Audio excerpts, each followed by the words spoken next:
Chemmannar gap റോഡിൽ അപകട മരണങ്ങൾ തുടർക്കഥയാകുന്നതിൽ ഉദ്യോഗസ്ഥ അനാസ്ഥയ്ക്കെതിരെ ഏകദിന നിരാഹാര സമരം സംഘടിപ്പിച്ചു.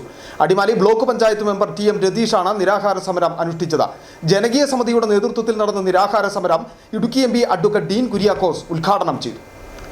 അപകടങ്ങൾ തുടർക്കഥയാകുന്ന ചെമ്മണ്ണാർ ഗ്യാപ് റോഡിൽ അപകടങ്ങൾ കുറയ്ക്കുന്നതിനുള്ള നടപടി സ്വീകരിക്കണമെന്നാവശ്യപ്പെട്ടുകൊണ്ടാണ് Adimali block panchayat member TM Ratheesh ഏകദിന നിരാഹാര സമരം അനുഷ്ഠിച്ചത്. കഴിഞ്ഞ ദിവസം തമിഴ്നാട്ടിൽ നിന്നും എത്തിയ വാഹനം ഇവിടെ അപകടത്തിൽപ്പെട്ടിരുന്നു. റോഡ് നിർമ്മാണം പൂർത്തീകരിച്ച ശേഷം ഇതിനകം 45ഓളം അപകടങ്ങളാണ് ഈ റോഡിൽ ഉണ്ടായത്. 14 പേർ മരണപ്പെട്ടു.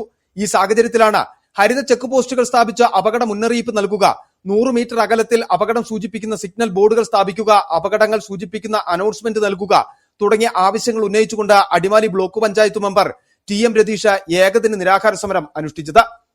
ഹരിത ചെക്ക് പോസ്റ്റ് സ്ഥാപിക്കുക, ടേക്ക് ബ്രേക്ക് സ്ഥാപിക്കുക, 100 മീറ്റർ അകലത്തിൽ സിഗ്നൽ ബോർഡ് സ്ഥാപിക്കുക, പിന്നെ അപകടങ്ങൾ സംഭവിക്കുന്നതുമായി ബന്ധപ്പെട്ട് അനൗൺസ്മെന്റ് സംവിധാനങ്ങൾ ഏർപ്പെടുത്തുക എന്നീ ആവശ്യങ്ങൾ ഉന്നയിച്ചുകൊണ്ടാണ് നിരാഹാര സമരം നടത്തുന്നത്. ചൊക്രമുടി റോഡരികിൽ നടന്ന നിരാഹാര സമരം ഇടുക്കി MP അഡ്വക്കേറ്റ് ഡീൻ കുര്യാക്കോസ് ഉദ്ഘാടനം ചെയ്തു. ജനകീയ സമിതി അംഗങ്ങൾ, ആശ്രയം charitable society, international Congress Bison Valley മണ്ഡലം കമ്മിറ്റി, ചൊക്രമുടി ആദിവാസികൾ, പൊതുജനങ്ങൾ എന്നിവർ സമരത്തിന് പിന്തുണയുമായി എത്തി. City vision, Bison Valley.